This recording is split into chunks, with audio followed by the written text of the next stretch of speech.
Naamoy nyo ba yun? Ang amoy. Ang amoy na nangangamoy.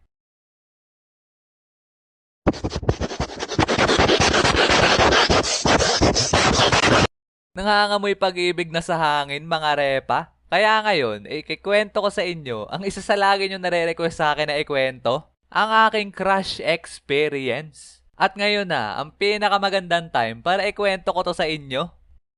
Okay. Sa tingin ko, halos lahat naman tayo ay nagkaroon na ng crush, di ba? Mapabata o matanda ka man. Kasi ako nga, nung bata pa lang ako, ay nagkaroon na agad ako ng crush. As in, sa sobrang bata ako pa nun, hindi ko pa alam ibig sabihin ng crush na yan. Uy, Rio! Tara laro! Ayaw ko, ang init. Nakakatamad lumabas. Tara na! Niyaya pa ako ni Jel na sunduin ka namin dito sa inyo. Tara na, Rio!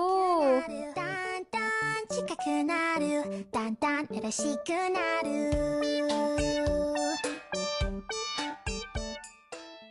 Sige na nga, tara. Noong mga panahon na yon, lagi akong tuwan-tuwa pag nakakasama namin sa paglalaro si Jill. Hindi niya tunay na pangalan. Kasi minsan, hindi siya pinapayagan ng mga magulang niya na lumabas ng bahay. Madalas din naman kami nakakapaglaro, pero hindi lang talaga katulad ng isa ko pang kaibigan na talaga namang araw-araw kami nakakapaglaro sa labas. Kaya naman pag sinundo ko na isa kong kaibigan tapos kasama niya si Jill, talaga namang masama na agad ako. Naaalala ko nga nun pag yung wala kami maisip na laruin, ang ginagawa na lang namin natambay na lang kami dun sa may halamanan ng santan. At tuwan-tuwa na ako nun pag doon na kami matambay. Kasi lagi akong ginagawan dun ni Jill ng mga alahas gamit ang bulaklak ng santan, katulad ng bracelet at kwintas. Talaga namang inlababo pag kinakabit niya na sa akin yung ginawa niya. Mangha-mangha pa nga ako sa kanya nun kasi sobrang bilis niya maggawa. Yung tipong lilima pa lang napagdudugsong ko bulaklak. Tapos siya, nagawa na naman na agad ako ng bago. Lagi nga siyang tawan-tawa sa akin kasi ang bagal ko daw magawa. Kaya minsan, ang ginagawa ko na lang pag wala akong mabigay sa kanya pabalik, nilalagyan ko na lang siya ng bulaklak sa may lagayan ng hikaw sa tenga niya.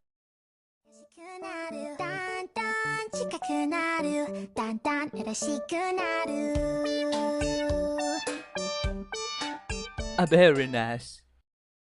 Fast forward naman tayo ng mga panahong elementary na ako. At itong ikikwento ko sa inyo ay nangyari noong mga panahong grade 2 na ako. At sa tuwing naaalala ko to, ako'y natatawa at nakyukyutan sa mga nangyari nun.